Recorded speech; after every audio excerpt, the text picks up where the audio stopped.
Bonjour à tous mes élèves, quel que soit votre niveau, puisque l'exercice que je vais présenter aujourd'hui concernera tout le monde, y compris dans une moindre mesure les élèves de troisième cycle, même si en apparence l'exercice peut paraître très facile.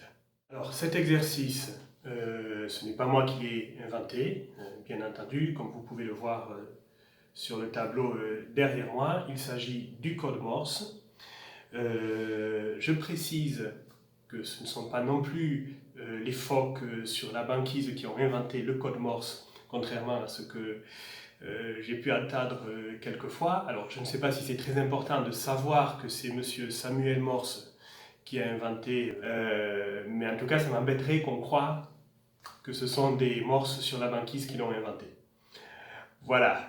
Bien, donc pour revenir à des choses peut-être un petit peu plus sérieuses, je vais utiliser le code Morse en deux circonstances pendant les cours de formation musicale. D'abord, lorsque je ferai l'appel, ça permet de faire l'appel d'une manière un petit peu plus musicale et de faire déjà un premier exercice de rythme pendant l'appel. Et j'utiliserai ensuite le code Morse lorsque nous serons confrontés à des lectures de rythme particulièrement difficiles, afin de dédramatiser un petit peu la situation et de revenir à des choses basiques qui constituent n'importe quel rythme, même des rythmes très complexes, c'est-à-dire tout simplement des sons courts et des sons longs. Voilà, parce que le code Morse, tout simplement, c'est un alphabet rythmique, c'est-à-dire que l'on remplace chaque lettre de l'alphabet par un rythme qui signifie cette lettre et qui est constitué d'un enchaînement de sons longs et de sons courts, ou bien d'un seul son court ou d'un seul son long pour certaines lettres. Voilà, lorsqu'on écrit le code Morse, on représente les sons courts par des points et les sons longs par des traits. Ça me semble assez intuitif finalement.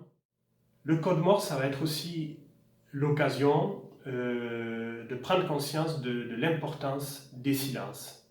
On sait que c'est le cas en musique, on va bien s'en rendre compte aussi avec le code Morse, puisque chaque lettre doit être séparée d'un silence pour que les mots et les phrases puissent être comprises. Par exemple, si on enchaîne un point et un trait, c'est-à-dire un son court et un son long, sans silence ou avec un silence très court, ces deux rythmes appartiennent à la même lettre et ça signifiera la lettre A. Mais si nous faisons le même rythme, c'est-à-dire un son court et ensuite un son long, mais en laissant un silence un petit peu plus important entre les deux, alors là, ça change complètement le sens de ce que l'on est en train de dire, puisqu'il s'agira de la lettre E et ensuite d'une autre lettre, la lettre D. Donc, on va bien se rendre compte avec le code Morse que si on ne respecte pas les silences, même de tout petits silences, si on ne les respecte pas, les lettres, les mots, les phrases auront un sens complètement différent. Et c'est le cas aussi en musique, si on ne respecte pas précisément les silences en musique, la phrase musicale va prendre aussi tout à fait un autre sens. Voilà, donc on va pouvoir prendre conscience de l'importance de la précision des silences avec l'utilisation du code Morse. Voilà, alors un petit peu de mise en pratique maintenant, après ce petit point théorique. Je vais prendre des lettres au hasard, je vais vous faire des lettres en code Morse et vous allez essayer de deviner de quelle lettre il s'agit. Voilà, donc c'est une petite dictée de rythme en code Morse en fait. Tu. Voilà, j'ai fait tutut, mais avec des sons longs et des sons courts. Dans quel ordre, ça c'est à vous de bien l'entendre. Il s'agit déjà d'entendre combien de sons j'ai fait. Est-ce que j'ai fait un seul son, 2, 3, 4 et dans quel ordre j'ai enchaîné des sons longs et des sons courts. Il peut y avoir que des sons courts, d'ailleurs, ou que des sons longs, ou un mélange des deux, et dans quel ordre je les ai enchaînés. Voilà ce qu'il faut déterminer pour arriver à trouver la lettre. Je vais faire la même lettre une deuxième fois. Tu. Vous avez le droit de l'entendre une troisième fois, comme dans toute dictée. Je vais donc le refaire une troisième fois. tu, tu. Voilà. Je donnerai la réponse à la fin de cette vidéo. Vous pouvez vous noter sur un petit bout de papier ou dans votre mémoire ou comme vous voulez la lettre que vous avez trouvée. Je donnerai la réponse à la fin de la vidéo. Je vais faire une autre lettre maintenant, un deuxième exemple. Tu.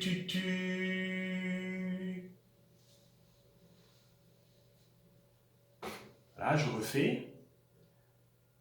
Tu.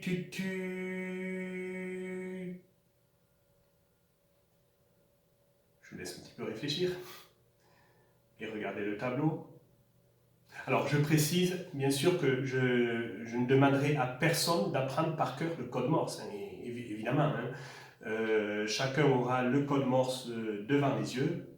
Ce que je demande, c'est de pouvoir, à l'oreille, donc reconnaître quelle lettre je fais, en ayant évidemment le code devant les yeux. Je ne demanderai à personne de connaître le code Morse par cœur. Si ça vous amuse de le connaître par cœur, c'est ce qui est plus ou moins mon cas, allez-y, mais je n'imposerai ça à personne, bien entendu. Allez, je refais une troisième fois la lettre que je viens de faire avant.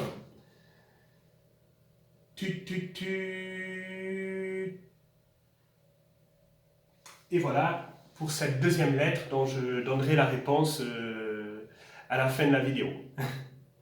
Allez, une troisième lettre maintenant, et après je passe à autre chose.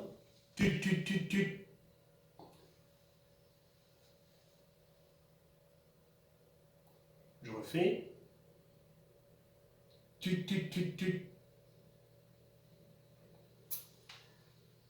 Voilà, et une dernière fois donc pour cette troisième lettre.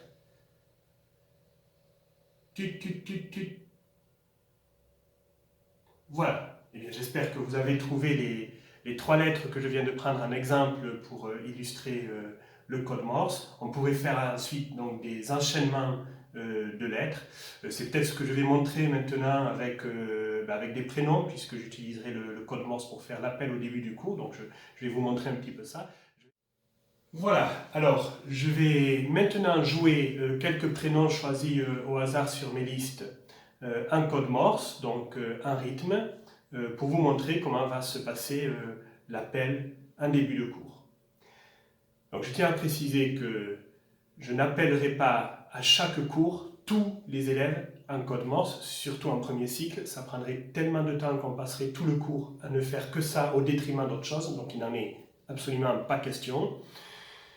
Mais de temps en temps, peut-être pas à chaque cours, mais de temps en temps, j'appellerai au moins un élève avec ce système-là. Donc il faudra être prêt, en tout cas, à chaque cours. Chacun devra être prêt à entendre son prénom en rythme, à le reconnaître et à pouvoir y répondre. Voilà, donc c'est parti. Pour Lina, par exemple.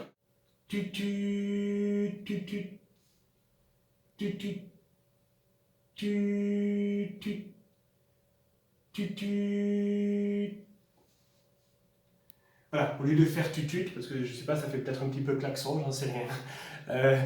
Mais on peut faire ça autrement, on peut faire ça avec des percussions. Pour Joanne, par exemple, ça pourrait être...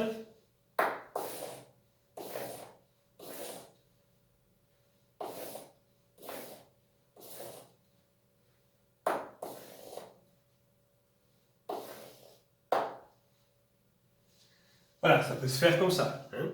On peut faire ça aussi sur d'autres instruments que des instruments à percussion. Par exemple, au piano, je vais jouer Camille en code Morse au piano.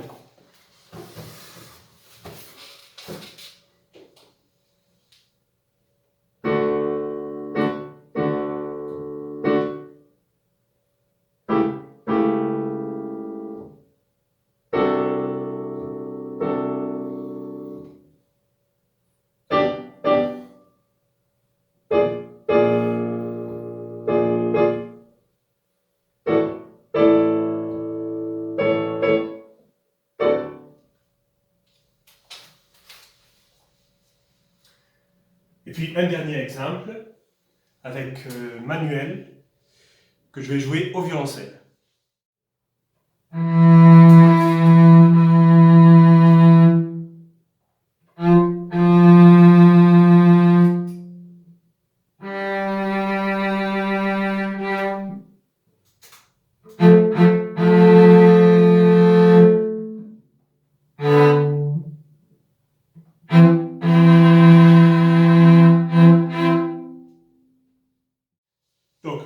lorsque vous aurez reconnu votre prénom en code Morse, eh bien, vous me répondrez également présent ou présente de la même manière en code Morse, donc en rythme, ce qui donnera tu tu tu tu tu tu tu tu tu tu tu tu tu tu tu tu. Voilà, ceci pouvant être fait à la voix ou à l'instrument. Et d'ailleurs, je vous encourage chez vous, pour vous entraîner à cet exercice, à le faire directement sur votre instrument, quel que soit votre instrument, piano, violoncelle, flûte, instrument à percussion, guitare, enfin, je ne vais pas tous les énumérer, mais quel que soit votre instrument, vous pouvez faire comme je l'ai fait tout à l'heure au piano ou au violoncelle, vous pouvez vous entraîner à jouer présent ou présente en code Morse. Pour les élèves d'un niveau un petit peu plus avancé, fin de deuxième cycle, troisième cycle, on peut pousser la précision beaucoup plus loin, à savoir que réglementairement, lorsque le code Morse était encore utilisé, il ne l'est presque plus aujourd'hui, donc un trait était égal à 3 points, donc le trait devait être 3 fois plus long que le point, le son long devait être 3 fois plus long que le son court. Il devait y avoir l'équivalent d'un point de silence entre chaque caractère d'une même lettre. Il devait y avoir 3 points de silence entre chaque lettre d'un même mot et 7 points de silence entre les mots. Donc ça peut faire un rythme assez précis qui n'est pas forcément facile à faire dans la rapidité. Par exemple, ici, on pourrait avoir, disons que le point c'est une croche. Bon, donc je remplace le point par une croche. Donc je dois laisser un point de silence entre chaque caractère. Donc ça va faire un silence de croche, que l'on appelle en France demi-soupir, mais c'est un silence de croche. Le trait ensuite doit être égal à 3 points, donc 3 croches. Alors 2 croches, c'est une noire. Pour faire 3, il faut faire 2 plus 1, donc 2 plus la moitié, et plus la moitié en musique, ça s'écrit en ajoutant un petit point à la droite du rythme. Donc ce sera une noire pointée. Ensuite, entre ces deux caractères, c'est pareil, il me faut une croche silencieuse. Ensuite, j'ai le même caractère, donc ça va être une noire pointée. Ensuite, pareil, entre ces deux caractères, il me faut une croche de silence. Hop. Et ensuite, on retrouve un point que j'ai décidé ici d'écrire sous forme de croche. Voilà, ça pourrait s'écrire autrement. Au lieu de partir d'une croche, on pourrait partir d'une blanche. À ce moment-là, on aurait une blanche de silence. On aurait ensuite donc une ronde pointée, etc. Ça peut tout à fait s'écrire autrement, du moment que le long est 3 fois plus long que le court. Hein? Ensuite, entre les deux lettres, eh bien, il faudrait que je laisse l'équivalent d'un long de silence. Donc, il faudrait que je fasse ici une noire pointée silencieuse, ce que l'on appelle en France un soupir pointé. Ensuite, ça va être le même principe pour les autres lettres. Voilà, donc ici ça va être croche, silence de croche, noir pointé, silence de croche, croche. Entre les deux lettres, à nouveau, il me faudrait un long silencieux. Le long ici, c'est une noire pointée silencieuse, etc., etc. Alors, fait lentement, c'est assez facile de respecter ces silences. Ta, ta, ta, ta, ta, ta, ta. Mais si on veut le faire à la vitesse à laquelle était fait autrefois le code Morse, Alors là, ça va être beaucoup plus compliqué d'arriver à être précis sur les silences. Hein. Ta ta ta ta ta ta ta. Là, je le fais sans m'être vraiment entraîné. Je ne suis pas sûr de respecter strictement la durée précise de chaque silence. Donc vous voyez que l'exercice, l'air de rien, si on veut le compliquer et élever le niveau, c'est tout à fait possible. Voilà. Mais nous commencerons évidemment par pratiquer ça de manière approximative et donc beaucoup plus simple. Voilà, donc je vais terminer cette vidéo en donnant donc les réponses aux petites dictées en code Morse que nous avons fait tout à l'heure. Donc la première lettre que j'avais donnée, c'était la lettre N. Donc j'avais fait long, court, tu. La deuxième lettre, c'était la lettre U.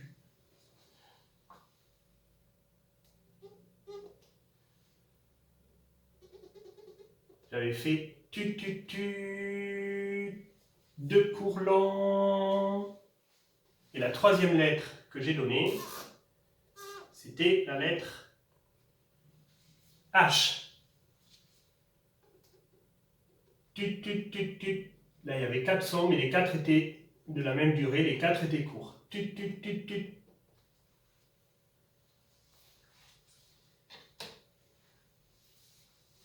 Voilà. Merci beaucoup d'avoir écouté attentivement cette vidéo. J'espère qu'elle vous aidera à pratiquer l'exercice chez vous et je vous donne rendez-vous très bientôt pour une nouvelle vidéo consacrée aux notes, aux gammes et il y en aura bien d'autres ensuite sur tous les sujets que nous aborderons en classe.